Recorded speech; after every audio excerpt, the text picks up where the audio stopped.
Shalom. And first and foremost, as always, we want to give all praise, all honor, all glory to Yahweh, Ba'ashem, Yahushai, Ba'ashem, Rakah, Kodash. A double honors to the apostles and elders of Great Millstone for teaching us this truth according to the Bible through the spirit and power of Yahweh, Ba'ashem, Yahushai. And a sincere peace and salutation to all you hopeful Akim out there, pushing this word in all truth and sincerity, doing the work as Yahweh, Ba'ashem, Yahushai has created us to do, so he can wake up and seal the elect of the nation of Israel, which consists of you so-called blacks, Hispanics, and Native Americans, and you Israelites who are scattered amongst the heathen nations that may look like the heathen nations, but your father's seed line of your lineage goes back to you being a so-called black, Hispanic, and Native American. Shalom. It's your brothers from the GMS Denver camp coming back once again through the spirit and power of Yahweh Shem Yahushai with another video, and this is going to be a Passover lesson, man. So basically just going to read Exodus 12 and go into this beautiful high holy day that we're about to partake in here at sundown, you know, to commemorate the Most High saving us out of Egypt and also our Lord Yahweh Shai, man.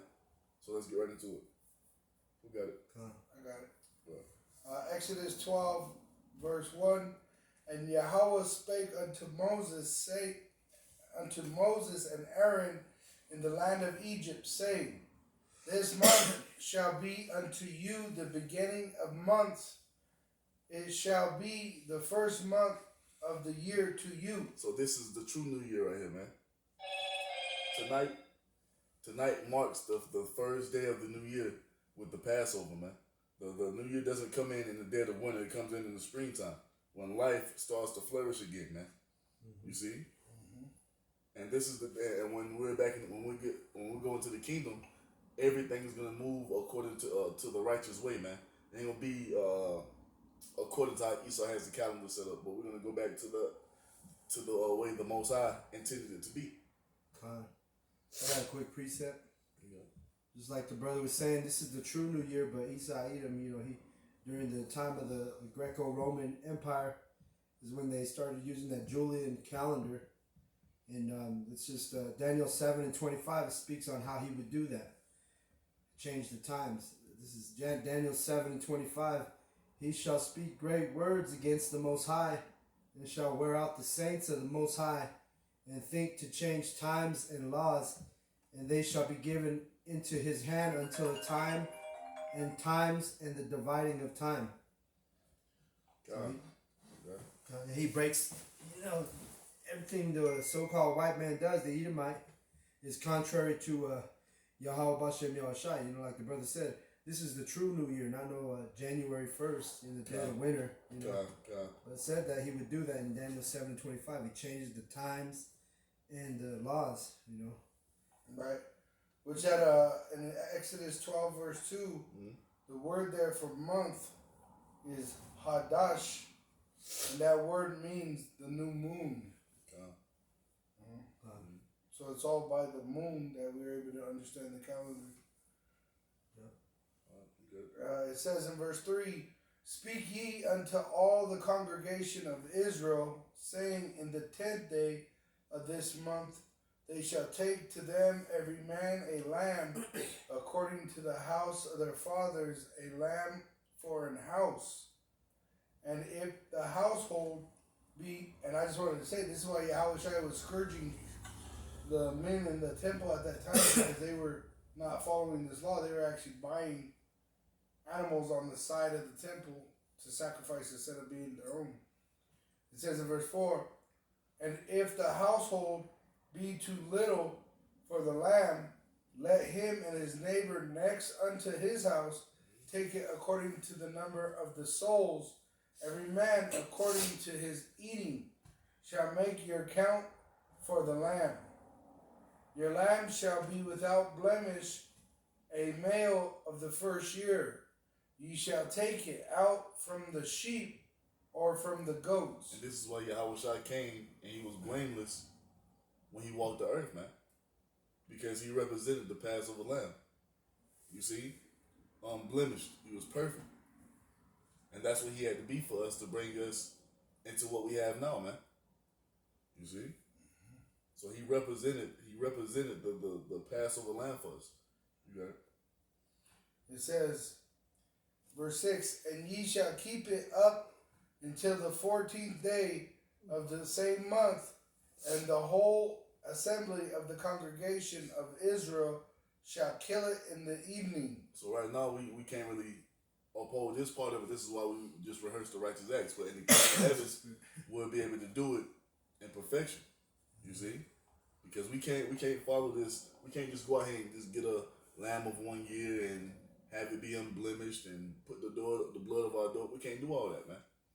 You see that? So that's why we keep this best as we possibly can. And that's why it's all about faith, man. You see? I'll bring that out real quick because I was thinking that same thing. Judges 5:11.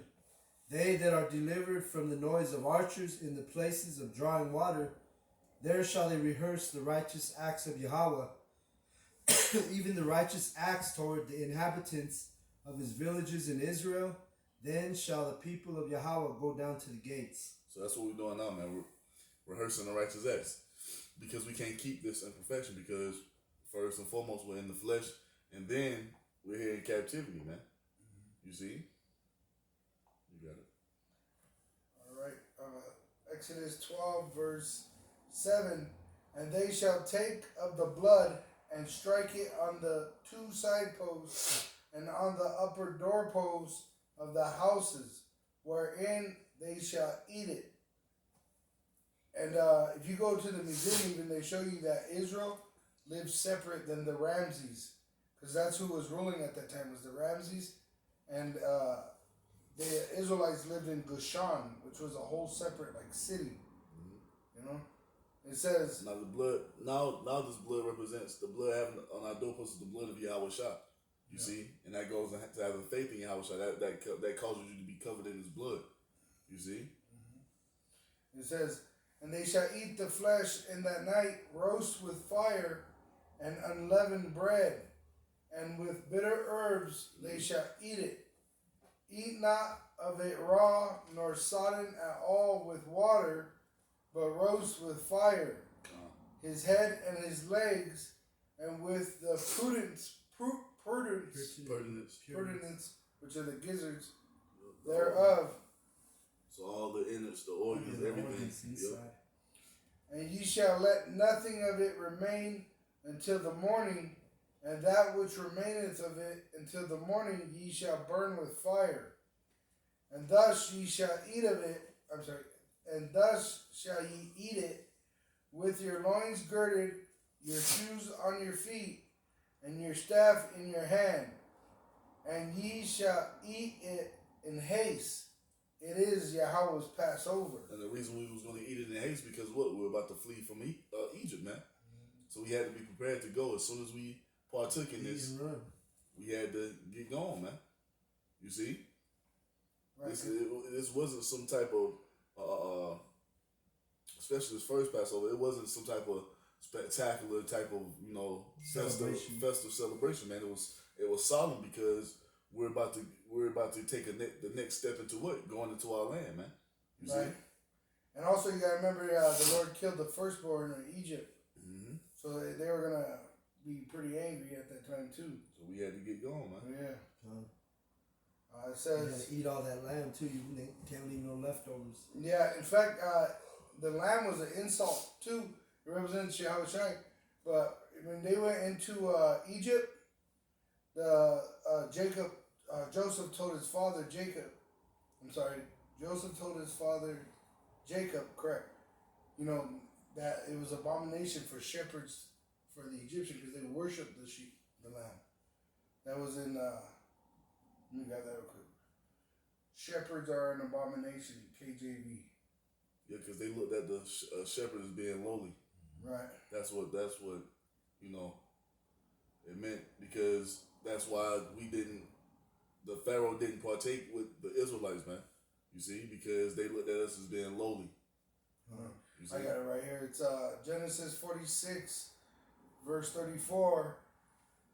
It says, I'll start at 33. And it shall come to pass, when Pharaoh shall call you and shall say, what is your occupation? That ye shall say, thy servant's trade hath been about cattle, from our youth even until now, both we and also our fathers, that ye may dwell in the land of Gushan, For every shepherd is an abomination unto the Egyptians. Because once again, they look at it as being lowly, man.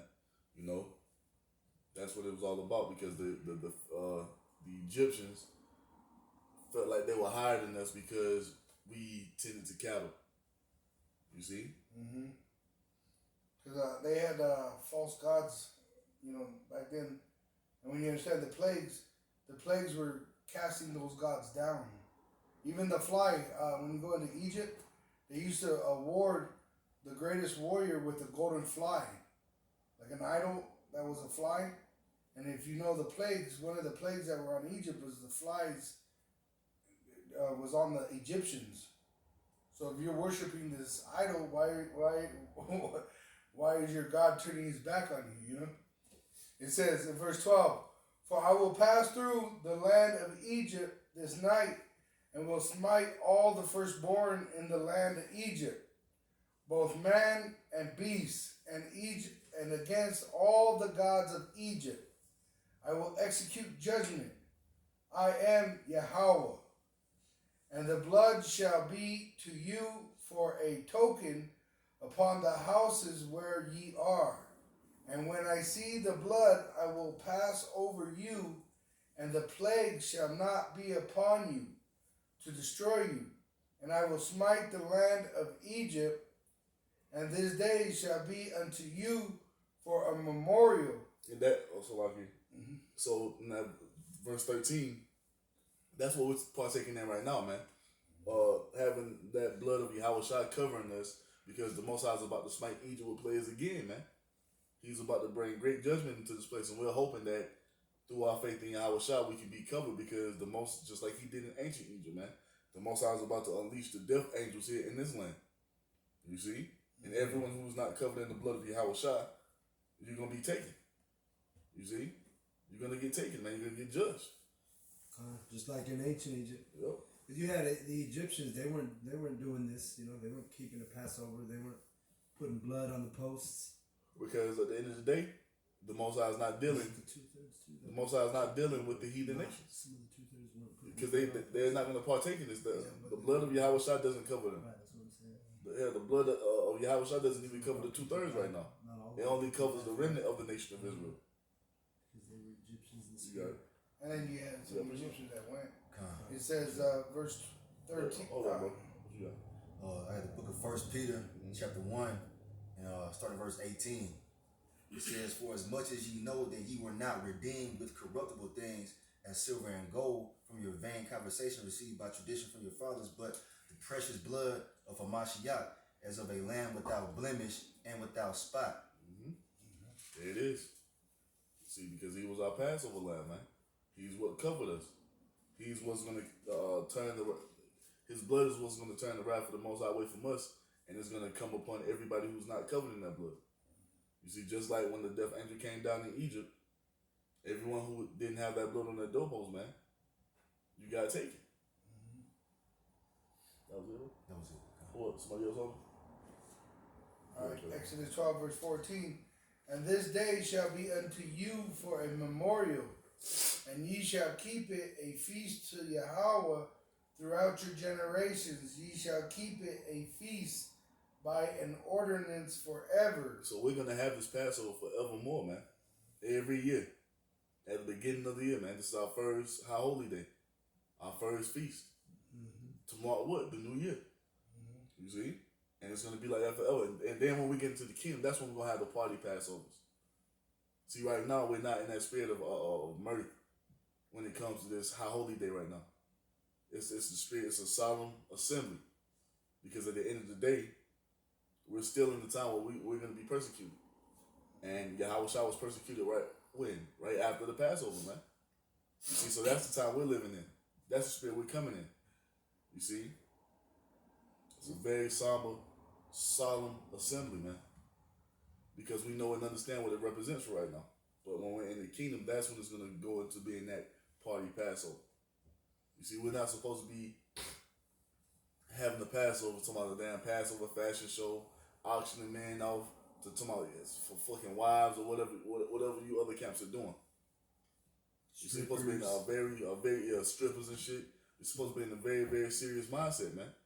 Because during this time, when Yahweh Shah was on the earth, during the time of the Passover, hey, he was taken to the cross, man. It was solemn. Yeah, that's why they call this the Last Supper. This is the last Passover the Lord ate before he was crucified. And you know, Israel is the former of all things, because in this being our new year, and then we have the Feast of Unleavened Bread, which we're supposed to be examining ourselves, right? Where do you think they got the New Year's resolution idea? Mm-hmm. Everything comes from us. Everything starts with Israel, and then they corrupt it and put their Hellenistic ways on it. It says in Exodus 12, verse 15, 7 days shall ye eat unleavened bread. Even the first day ye shall put away leaven out of your houses. For whosoever eateth leavened bread from the first day unto the seventh day, that soul shall be cut off from Israel.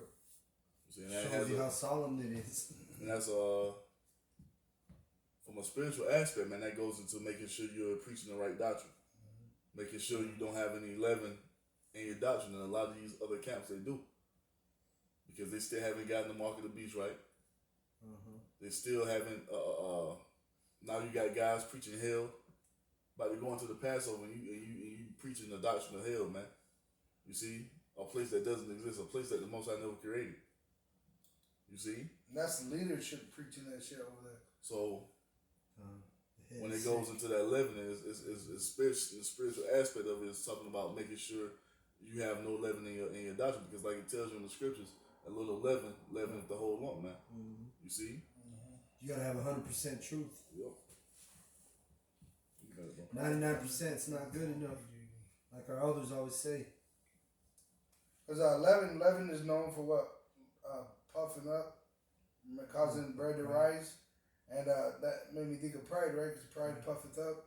It says in Proverbs 16, verse 18, pride goeth before destruction, and an haughty spirit before a fall. Let me get back to Exodus 12, verse 16. And in the first day there shall be an holy convocation, and in the seventh day there shall be an holy convocation to you. No manner of work shall be done in them, save that which every man must eat, that only may be done of you.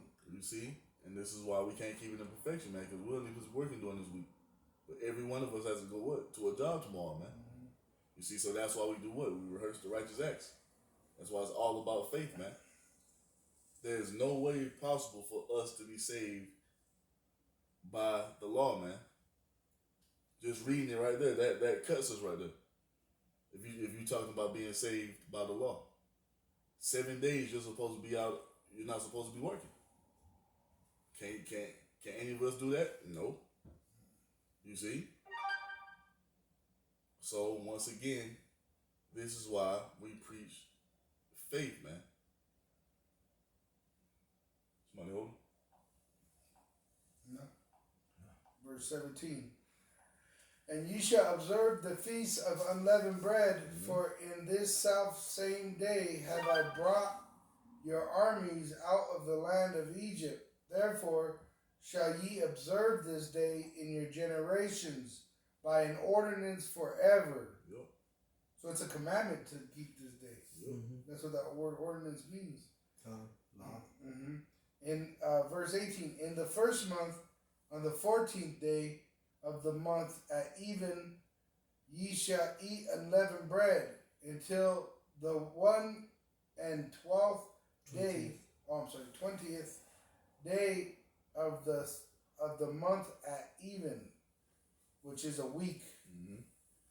So then it says, because remember it starts on what, the 14th day, and then it goes on for the 7 days. Verse 19, 7 days shall there be no leaven found in your houses. For whosoever eateth that which is leavened, even that soul shall be cut off from the generation of Israel. And even in that, once again, that shows that we can't keep the perfection because you have yeast all around us right now. It's all in the air. It's everywhere, man. You see, it's everywhere. Generation. You see. So once again, this is why we're so big on preaching faith, man. Because at the end of the day, there's nothing that we can do according to the law to be saved. Because at the end of the day, it's all in the fucking the chemtrails they spray. It's all in the air. It's everywhere around us. You see? Oh, that's another thing I just looked at. Look. Fentanyl in the chemtrails. So yeah, man. we need the Lord, bro. Yeah, we do. I got a quick precept. What you got? The book of Ephesians, chapter 2 and verse 8. For by grace are ye saved through faith, and that not of yourselves, it is the gift of the Most High. Oh, read the next one. Verse 9. Not of works, lest any man should boast. See? It's not of works. Now, we do rehearse the righteous acts, but we're saved through our faith. And it also tells you that, well, faith without works is dead.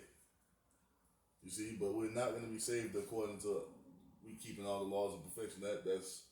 That's not for us to do. The Lord Yahweh Shai, he fulfilled that. You see?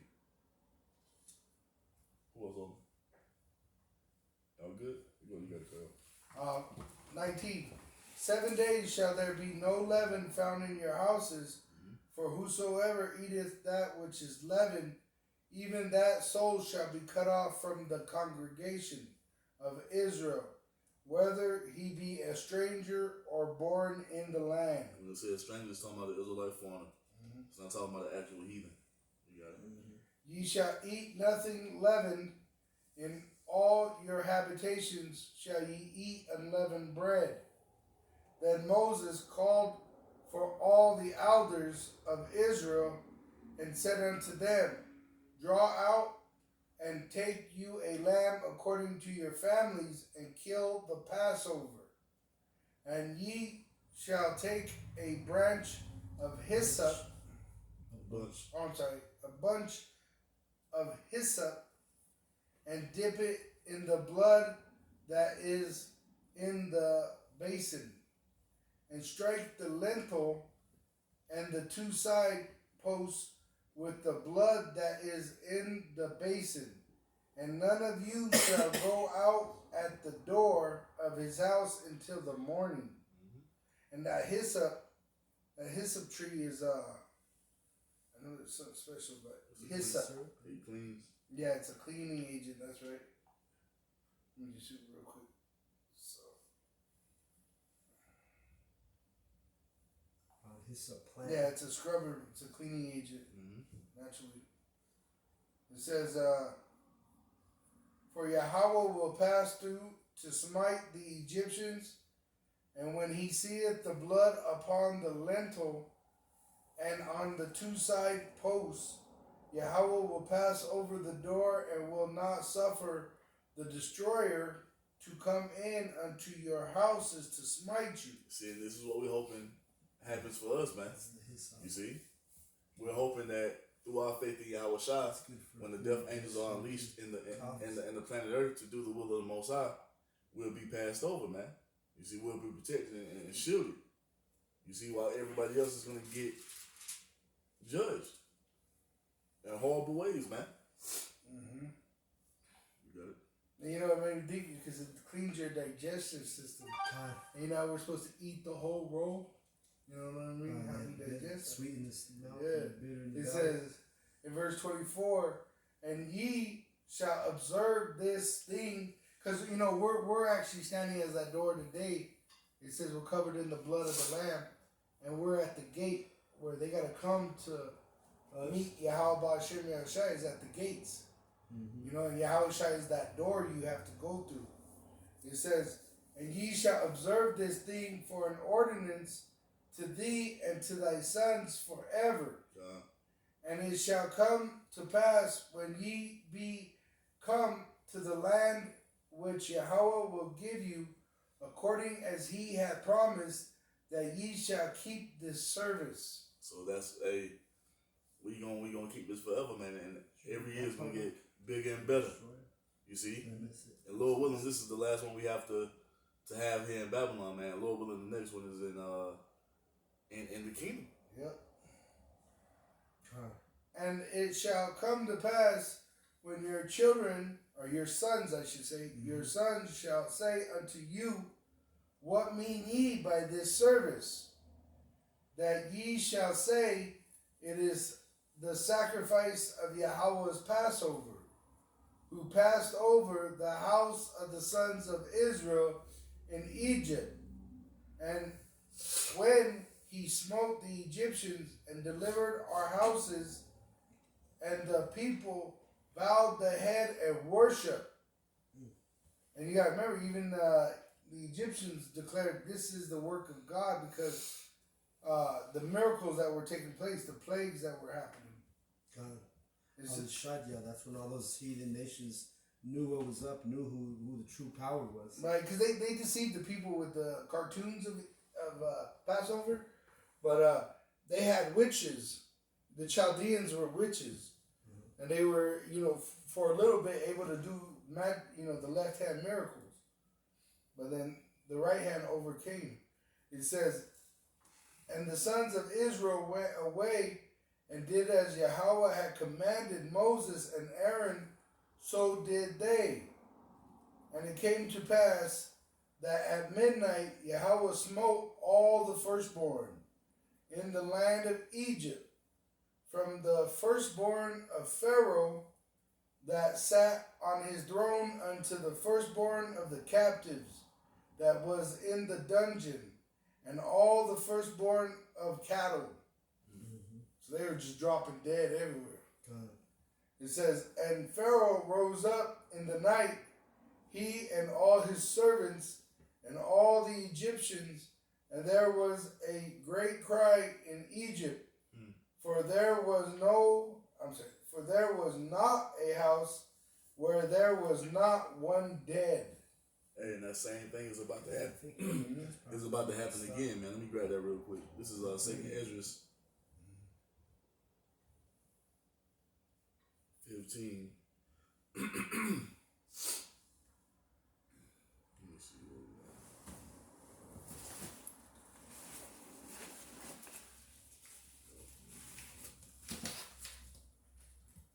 So this is 2nd Ezra 15. Where is it? Yep. So this is 2nd Ezra 15 and 10. It says, what? Behold, my people is led us in flock to the slaughter.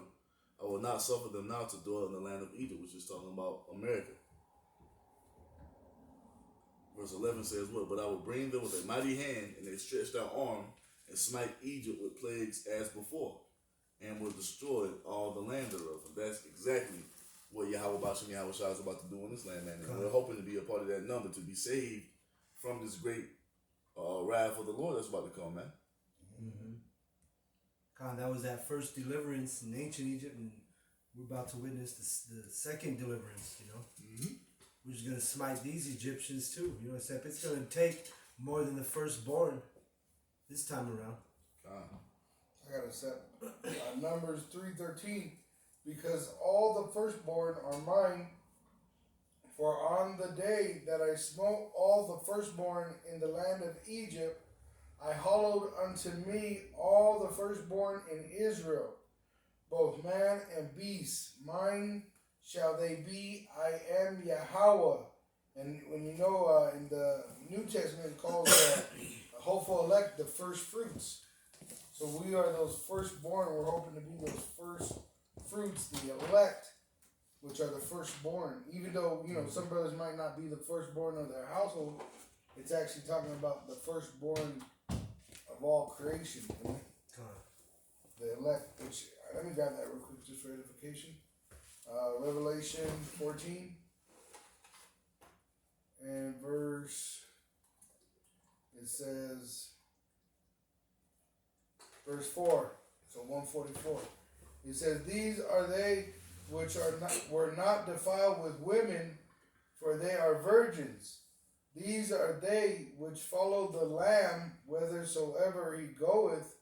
These were redeemed from among men, being the first fruits unto Yahweh and to the Lamb. Which you got to remember, the elect were there in Egypt. That's why the Lord had to bring them out. You know, the whole nation of Israel eventually was brought out, but you had that generation that had to die off in the wilderness because they were unfit. You know, and then that new generation under Joshua and Caleb, they went into the promised circumcision. Mm-hmm. You want me to go more on that, bro? Okay. All right. Exodus 12, verse 31. And he called for Moses and Aaron by night and said, Rise up and get you forth from among my people, both ye and the sons of Israel, and go. Serve Yahweh as ye have said. Mm-hmm. Also, take your flocks and your herds as ye have said, and be gone. And bless me also.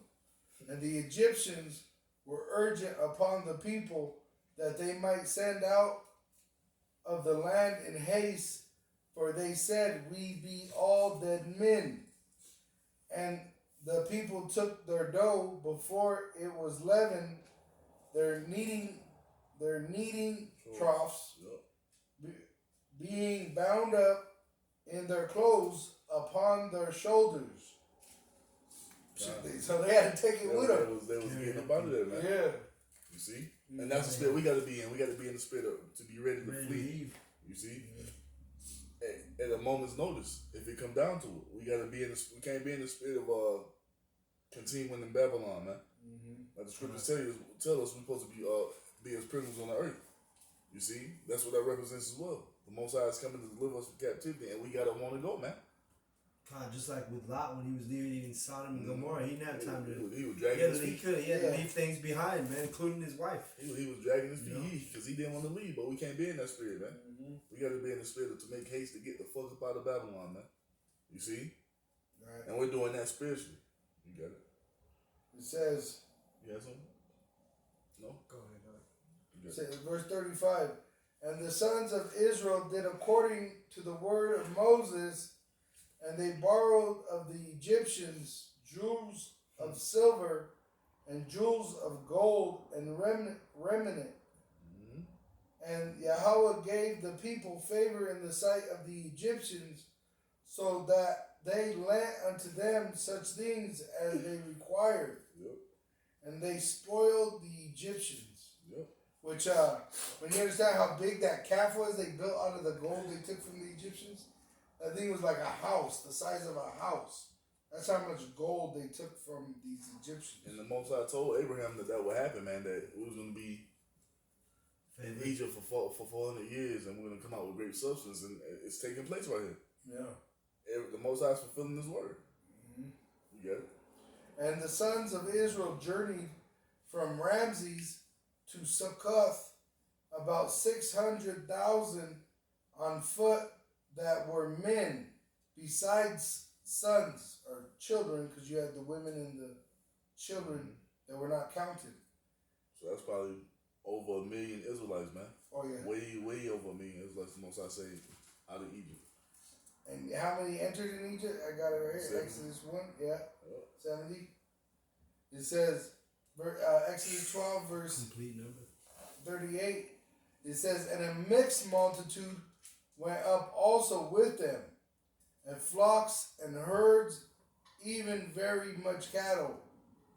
And they baked unleavened cakes of the dough which they brought forth out of Egypt, for it was not leavened, because they were thrust out of Egypt and could not tarry, neither had they prepared for themselves any victual. Now the sojourning of the sons of Israel who dwelt in Egypt was 430 years. Yep, 430 years. We had 30 years that passed when our forefathers went into Egypt, and we was in that land for 400 more years, man. You see? That's when we finally came out. It says, and it came to pass at the land of the it was on 41. And it came to pass at the end of the 430 years, even the self same day it came to pass, that all the hosts of Yahweh went out from the land of Egypt. So this time, that first time, the Most High saved all the Israelites from Egypt. this time he's only going to save the remnant, man, the 1/3 from the land of the spiritual Egypt. Most High is not finna save all of Israel this time, man. 2/3 of you're gonna be left in this land because you're in the mind state of continuing here. You want to continue to be up on the Esau, so the Most High is gonna leave you here and destroy you right along with your master, man. But for us who are believing in Yahweh Shai, we're hoping to be saved and see when this thing goes down, man. Verse 42. It is a night to be much observed unto Yahweh for bringing them out from the land of Egypt. This is that night of Yahweh to be observed of all the sons of Israel in their generations. So this is something that's not meant to be forgotten, man. You see, this story of the Exodus is going to be told for the rest of eternity, man. And then, when that second Exodus takes place, you see, that's going to overshadow the first Exodus from Egypt, man. Matter of fact, you got it? Jeremiah 32. No, Jeremiah 23. 26 or 23. Yeah. This is the book of Jeremiah, chapter 23. I think it started at 7. And verse you want me to start at 7? Yeah. All right. This is Jeremiah 23 in verse 7. Therefore, behold, the days come, saith Yahweh Ba'ashem Yahushai, that they shall no more say, Yahweh Ba'ashem Yahushai liveth, which brought up the children of Israel out of the land of Egypt. But Yahweh Ba'ashem Yahushai liveth, which brought up and which led the seed of the house of Israel out of the north country and from all countries whither I had driven them, and they shall dwell in their own land. So that's what's about to take place now, man. No longer. So let me backtrack on what I said. We're not going to be talking about the Exodus from Egypt once the second Exodus takes place, man. The second Exodus is going to overshadow the first Exodus that we're reading about here in Exodus. You see, because the second Exodus that's about to take place is going to be spectacular, man. Yahweh Shai is coming in his full glory with the chariots. And he's going to be beaming up the members of the elect into the chariots, man.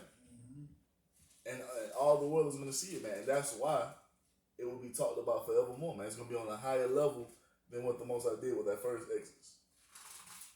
You see? You got it, bro. It says in verse 43, and Yahweh said unto Moses and Aaron, this is the ordinance of the Passover, there shall no stranger eat thereof. See that? No heathen. No Gentiles. No heathen can partake in this. Meaning salvation is not for everyone. Verse 44, but every man's servant that is bought for money, when thou hast circumcised him, then shall he eat thereof. Yep. A foreigner and an hired servant shall not eat thereof. In one house shall it be eaten, because when you go into with Yahweh Shai, this act is of the new covenant. Remember, he said that his body is that new covenant. When he comes back, he's coming back with new bodies for us. So how could the heathen partake in something like that? It shows you how these other camps too, they go off, because I don't remember which one it was, but Sarnetta, there was a camp groups that was allowing him to go have a Passover with them. But you ain't supposed to do that. You ain't supposed to let no Gentile or stranger, participate in the Passover, because like we've been talking, this is a solemn, serious thing. It ain't just for everybody. And I've been looking for this precept. Let me grab this real quick. Because it shows you when we came out, we were protected by the Lord. It says in Exodus 14, verse 18, and the Egyptians shall know that I am Yahweh when I have gotten me honor upon Pharaoh, upon his chariots, and upon his horsemen. And I was thinking about this the other day. When you see people get put to death on the internet, and everybody's like liking or commenting, that's the work of Yahweh. So he got honor when he destroyed the firstborn of Egypt. It says, and the Egyptians shall know that I am Yahweh. So I read that. I have gotten me honor upon Pharaoh, upon his chariots, and upon his horsemen. And the angel of power, Yahweh, which went before the camp of Israel, removed and went behind them, and the pillar of the cloud went from before their face and stood behind them. And it came between the camp of the Egyptians and the camp of Israel, and it was a cloud and darkness to them, but it gave light by night to these, so that the one came not near the other all the night. So when the Israelites fled out of Egypt, they actually had a camp. It was a long travel, you know what I mean? As fast as now when you're on a car or even plane, they had to go on foot or if they had animal, and that takes time. So they had a camp before they got to the Red Sea, right? So the Lord had the chariot protecting them, which Yahweh was the one controlling this, and he separated the Egyptians from the Israelites by this chariot, showing itself as a cloud. And in that verse, yeah, like I'm glad you said that, because that verse, it doesn't say a chariot. It says a cloud. So what King David said, and through precept upon precept, we gain understanding. So let me grab the precept to give you the understanding what the cloud was. This is Psalm 104:3. Who layeth the beams of his chambers in the waters, who maketh the clouds his chariot. And that's the point. I'll stop right there. But you gotta read the precepts. Otherwise, you ain't gonna know what that cloud's speaking of. And that's why there was a burning bush, but the bush did not burn. It was the light coming down out of the chariot, out of the so-called UFO. A good example of that is in that movie, what is it, where they do the red beam on extraterrestrial, they show it on there, fire in the sky, where they get under that chariot and then there's just light that comes out, a red light, and boom. Exodus 12, Beam. yeah, the beam of light. Verse 46, and in one house shall it be eaten, thou shalt not carry forth out of the flesh abroad out of the house, neither shall ye break a bone thereof. So you can't take a to-go plate on Passover night. You know, if there's lamb left over, you can't, put foil on it and take it as a leftover plate. We read it earlier. If there was anything left, you had to burn it. Right. And the reason why you're not supposed to break the bone is when Yahushua, it was an omen or a prophecy of Yahushua, when he was crucified, they would break the knees to kill the inmate. And Yahushua didn't need that required because he gave up the soul before that. So it was a prophecy of Yahushua. All the congregation of Israel shall keep it.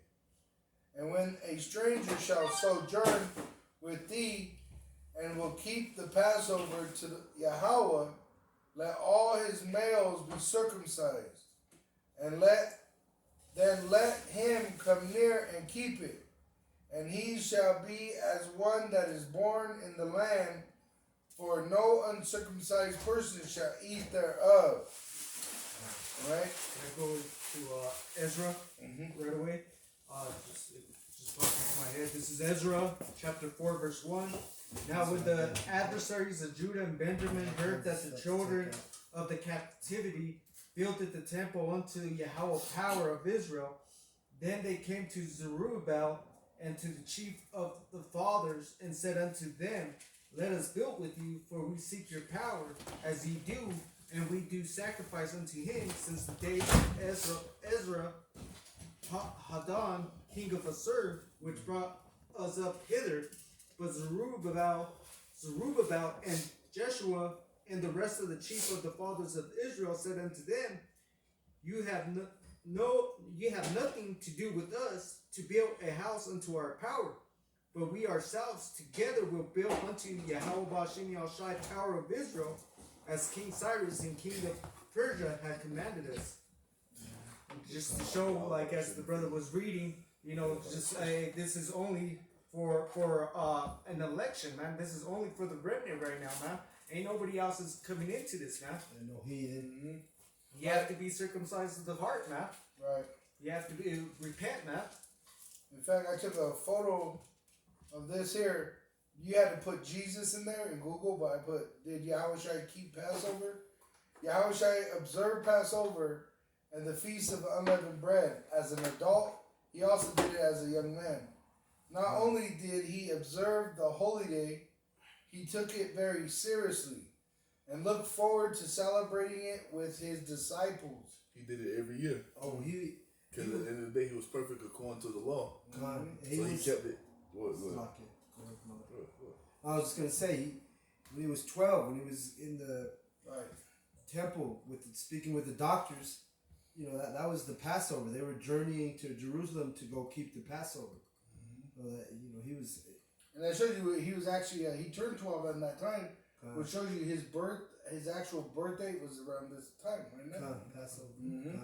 Because remember, when you sacrificed the lamb, it had to be on 1 year old, so you would have known that date of that birth of that lamb to be sacrificed 1 year later. Yep.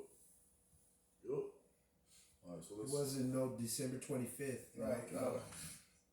Right. That's why the shepherds were out in the field with the sheep, because it was warming up. Because you got to remember, they're in like a more tropical weather. So right now it's a little more warmer than here, but it's not winter because they get snow too. Did you finish that Exodus 12? I got 3 verses. Verse 49. One law shall be to him that is homeborn, and unto the stranger that sojourneth among you. Thus did all the sons of Israel, as Yahweh commanded Moses and Aaron, so did they. And it came to pass the selfsame day that Yahweh did bring the sons of Israel out of the land of Egypt by their armies. So this is what this represents, man. Us being delivered from Egypt. And now we have Yahweh's sacrifice that we're commemorating, man. Him being that sacrifice, that Passover lamb for us, that lamb without blemish, so we can be covered in his blood, to be exempt from this judgment that's about to befall the earth, man. So this is a solemn assembly. This is not a time for party. Yeah. This is not the time for a party Passover, man. We're supposed to be in a solemn spirit because we're supposed to be remembering what this represents, man. And just like back then, we're being prepared to be delivered from this spiritual Egypt here, man. You see? I was listening to Elder Apostle Ricard. He was doing a live lesson earlier, and really he said this is the time we get in that Passover mindset. He said every time the Passover come around, he gets fearful, because he knows, and he's as we've seen and as he's seen, he said before the Passover, right around the Passover, and right after the Passover, Yahweh brings judgment on a lot of things, Yeah. But this is a solemn, you got to get in your right mindset. This ain't no time to be acting a fool or, partying it up, turning up, getting lit. This is a solemn assembly. And that's what a lot of men don't understand with the passing on of Elder Uriah, which that signifies, Elder Uriah. That signifies, when you read into Zechariah 3, Deuteronomy chapter 3, that these things are a prophecy of the destruction of wherever Joshua was. As he passed on, that city would face judgment. And right now, you just had the elder pass on right before this Passover. Well, we don't know yet because his family's still saying that he might be alive. So it's a lot confusing. So we don't know the full thing yet. So man, this is what we're doing: solemn assembly, commemorating our salvation from ancient Egypt and getting prepared to be delivered from this spiritual Egypt here, man. So, go ahead. I'm going to read Romans 5:1. It says, therefore, being justified by faith, we have peace with Yahweh through our Lord Yahushua HaMashiach. And jump down to verse 8. It says, but the Most High Power commanded his love towards us, in that while we were yet sinners, HaMashiach died for us. Much more than being now justified by his blood, we shall be saved from wrath through him. That's right. You got. I have the book of Isaiah, chapter 31, and verse 5. It says, as birds flying, so will the Lord Yahweh, Bashem Yahushua of hosts, defend Jerusalem, defending also he will deliver it, and passing over, he will preserve it. Yeah, and when you go to our word Passover, it goes into Pesach. Is what we're partaking in right now, man. And we're hoping to be Passover to be delivered. You see? Y'all both say anything else? All right, man. So yeah, but we want to partake in this in this feast, man. And Lord willing, we make it, man. Lord willing. So with that, man, we give all praise, all honor, all glory to Yahweh, Ba'ashem, Yahushai, Ba'ashem, Rakah, Kodash. Double honors to the apostles and elders of Great Millstone for teaching us this truth according to the Bible, through the Spirit and power of Yahweh, Ba'ashem, Yahushai, and sincere peace and salutation to all you hopeful Akim out there, pushing this word in all truth and sincerity, doing the work as Yahweh, Ba'ashem, Yahushai has created us to do. That one says Shalom, Wa, Abba, Shalom to the elect.